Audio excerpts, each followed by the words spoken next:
બધા બીમારી પડે આમાં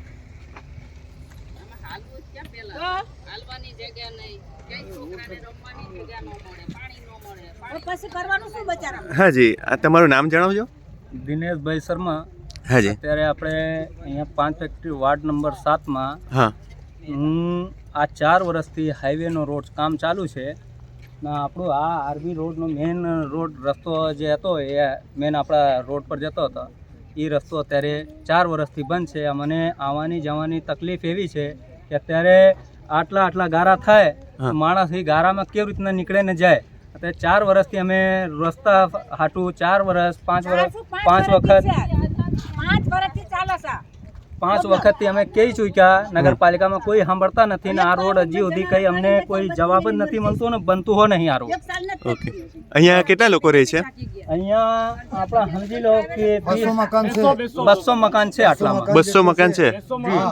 ઓકે, મતલબ કે 1000 થી 1500 ની આસપાસ તમારી વસ્તી હશે. અહીંયા વોટર કાર્ડ વાળા છે. હા જી. નાના મોટા થઈને 1000-1200 માણસો છે. તમારું નામ?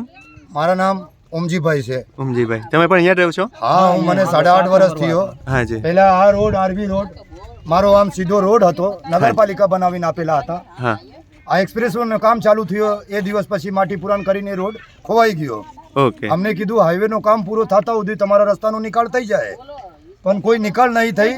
ઉલટા આ દિવાલ લઈ લીધા અને એનો દિવાલ લઈને પોતાનો સેપરેટ થઈ ગયો. એનો કામ બી 90% કમ્પ્લીટ થઈ ગઈ. બાકી કોઈ સાહેબ અમારા સાંભળવાળા નથી, ન કઈ કોઈ સાંભળે છે. હવે અમને હાલમાં સર્વે નંબર 684 અલગ સોસાયટી છે, એમાંથી 5 વર્ષથી આવતા જતા છે. એ લોકોનો બી તકલીફ છે અને અમારે એમ્બ્યુલન્સ આવવાનું જવાનું બી તકલીફ છે. ના કોઈ મટીરિયલની ગાડી આવે છે. ગયેલા 5 વર્ષમાં કોઈ નવું મકાન નહીં બન્યું આમાં. અત્યારે જે આવી કાર હું જે ગલીમાંથી આવ્યો તે ગલી સિવાય બીજો કોઈ રસ્તો છે તમારે? એટલે આ ગાડી મારી 1 મિનિટ, આ સર્વે નંબર 684 અત્યારે હું આ જે ગાડી લઈને આવ્યો તે આ ગાડી માંડ આવી છે. 3-4 વખત આપણે ઊભા રહેવું પડે, આગળ પાછળ કરીને ગલીમાંથી નીકળીએ તો આવે છે. એટલે રસ્તો એકદમ સાંકડો છે. અહીંયા એમ્બ્યુલન્સ, અહીંયા જો આગ લાગી કે કંઈ ઇમરજન્સી આવી તો અહીંયા એમ્બ્યુલન્સ પણ નહીં આવી શકશે કે નહીં આપણું ફાયર બ્રિગેડ પણ આવી શકશે. આ તો મહેરબાની છે, ભરવાડવાસ કરીને માલધારી નો ગામ છે આ. હાજી. તો એ લોકોની પોતાની સોસાયટી છે સર્વે નંબર 684. ઓકે, જેમાં અમારા સર્વે નંબર 683, 674, 675 અને 675/1. ઓકે, આ જે 4 વિભાગ રહ્યો અમને નીકળવા દેતા હે. એ લોકો ડ્યુટી આવવા જવા દેતા હે અને પોયરા લોકોનો સ્કૂલ આવવા જવા દેતા હે. એ મહેરબાની છે એ લોકોની. બાકી અમારા આજે 4 વિભાગ મેં બતાવ્યો. સર્વે નંબર 683 આ હંબેવાડી ભાગ રહ્યો, એને પાછળ સર્વે નંબર 674, એને બાજુમાં 675/1 ને 675/2. આ અમે કોઈ બી રોડ નથી અમારા નીકળવાનું. અને ન કોઈ ઇન્ડસ્ટ્રીયલના એક પણ ના કઈ એને નિકાલ થયા. વચમાં 2 ચુનાવ બી આવીને ગઈ પણ અમારા કોઈ નિકાલ નહીં થયા. અમે આશરા લગાવીને બેઠા છે કે આજ ને કાલ કોઈ નિકાલ થાય તો અમારા તો ભવિષ્ય ખોવાઈ ગયેલો છે આ રોડમાં. આ પાકો જર્જર રોડ હતો, નગરપાલિકા આપેલો હતો, પણ અમારા ભવિષ્ય આ હાઈવે નો લીધે જતો રહ્યો. હાઈવે બને છે, એક્સપ્રેસ વે, દેશ પ્રગતિ કરે છે, બહુ સારો, પણ અમને ગરીબ નો બી ત્રાસ ન આવવું જોઈએ. અમે અમારા જે 25 ફીટ નો રસ્તો હતું, આ જે મેઇન હાઈવે છે આપણો એક્સપ્રેસ હાઈવે બને છે. હવે જો એની બાજુમાંથી જો અહીંયા સીધો રસ્તો મળી જાય તમને મેઇન રોડ પર તો તમારો પ્રોબ્લેમ સોલ્વ થઈ શકે એમ છે. હા જી. હવે એને પાકીકરણ થઈ જાય અને આમાં સાઈડમાં ये गटर कर दे तो हमारा आ रास्ता થઈ જાય. ये अपना रोड पहले था जी सर, वो रोड चला गया हाईवे में. हाँ जी, आपका नाम सर? उपेंद्र यादव. जी सर. अपना रोड पहले था, इधर से आकर के ऐसे घूम के ये बाहर से गया था रोड. हाँ जी. वो रोड चला गया हाईवे में, उसके जगह पे ये रोड मिला है, ये अभी तक बना ही नहीं है. ओके, 4-5 साल हो गया. जी. जानवर वाला लोग ક્યાં જાય ભાઈ? जानवर વાળાને પાછો ઊભું રહેવું પડે છે ને ગલેરી લાલેલી છે તો તે છતાં અમે હાલવા દેવી છે માણસને. એ માણસ કઈ જાય, નાના બચ્ચા છે તો બચ્ચાને કોઈક તકલીફમાં આવી ગયો તો અમે લોક તકલીફમાં પડે, એ લોક તકલીફમાં પડે. પણ અમને કાયદાસર રોડ કાઢી દો. જી ઓકે. શું નામ તમારું? રામુબેન. રામુબેન, તમે કેટલા વખતથી અહીંયા રહો છો? અમે ઘણા વર્ષથી રહી છીએ. જી પહેલાથી ને તમારું છે. જી, પહેલા શરૂઆત અમારું મકાન બનેલા છે. જી. પછી બધા આ લોકના મકાન બન્યા છે. જી અને મેં પોતે જ આ લોકોને સહકાર દીધો તો કોઈ મકાન બનાવવાનું મૂકવા નતા દેતા તો પોતે સહકાર મૂકીને મેં 10 માણાના મારા રૂમ માટે એમનો સામાન મૂકવા દીધો, સિમેન્ટ બી, રૂમના બાયણા બી, બાર બી સબ મારા રૂમ માથે મૂકીને મૂકી દો. જી. તમ તાર કોઈ તમારું ના અડે. ઓકે. મારે કોઈનું જોતું નથી. મારા ગરીબ માણસને હેરાન કરું. હું ગરીબ માણસ છું. તમારે ખાલી એટલી માંગ છે કે રોડ બની જાય. અમારા રોડ બની જાય હાજી. અને અમારા પાણીની સગવડ જોઈએ અને આ કચરા પેટીની ગંદકી અમારા અહીં ના જોઈ. બધા બીમારી પડે. એમના બચ્ચા તો ઈ, અમારા બચ્ચા તો જી. જી. બધા બચ્ચા બાળ બચ્ચા વાળા બચારા કમાવા નીકળે. એટલે અમારે ઈ જોવું છે. પાણી કરે. સગવડ સારી રીતે અમને દે. અમે માલધારી છીએ. 16,000 રૂપિયા લીધા બચારીને. અમે એક તો બચ્ચું મેલીને જતી રહી છે ને કોણ સંભાળે? એક પચાસ પચીસ બચારા. મરી ગઈ, જી નાનું બાળક એમ. પંડિત છે લોકો, એ લોકો જી જી જી પંડિત છે. હવે બચ્ચું મેલીને મારે અંદર એ લોકો કઈ જાય બચારા? કોણ નતર સગવાટીને દે છે? જી આ તમે ઉતારી અને અમે ગરીબ માણસ છીએ. મારે ડોહો હોત ખાટલામાં છે, મારે માલ હાટને આવ્યું પૂરવું પડે છે. જી જી જાનવર હાટને બચ્ચા ડોટા આવતા તો મારે જવું પડે છે. તો તમે અમને સગવડ કરી દો. આ કચરા પેટી ગંદકી આ કણા બીમારી માણા પડવા માંડ્યા છો.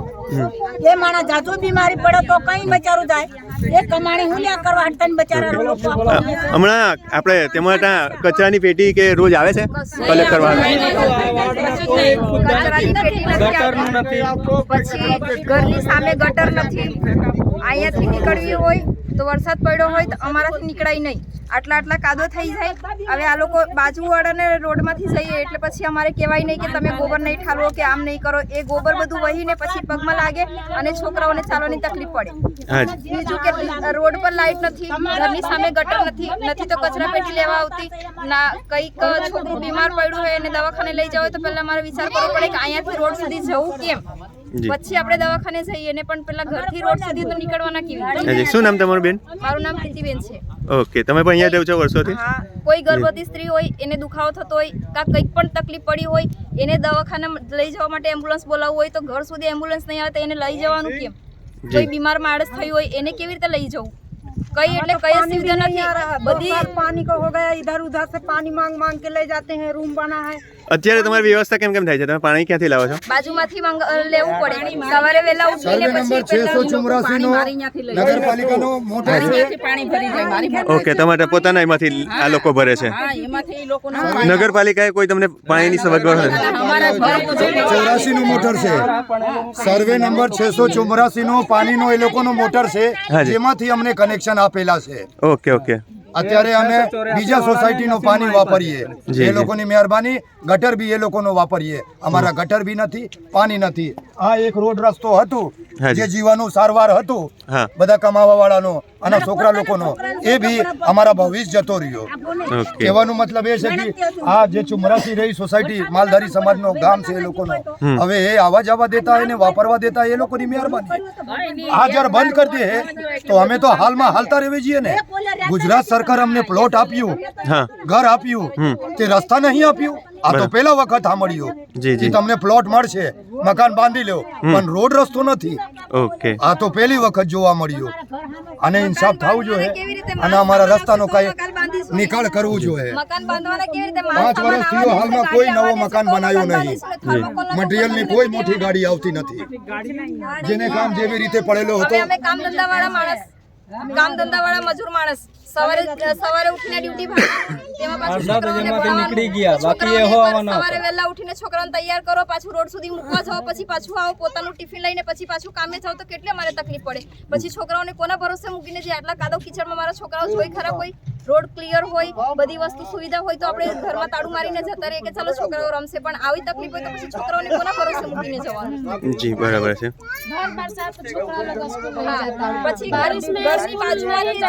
ઘરની બાજુમાંથી જેટલી ગંદકી હોય ને કે જનાવર પણ આવીને કટી જાય ને તો કોઈ પૂછવા નહીં આવે, કોઈ જોવા નહીં આવે. કચરા પેટી હોય, લાઈટ હોય, બધી વ્યવસ્થા હોય તો અમે સારી રીતે જિંદગી જીવી શકીએ ને. અમારી જિંદગી તો આવીને આવી જશે પણ અમારા છોકરાઓનું ફ્યુચર પણ આમાં ને આમાં જ જતું રહેવાનું છે આટલી ભાગદોડમાં જ. જી બેન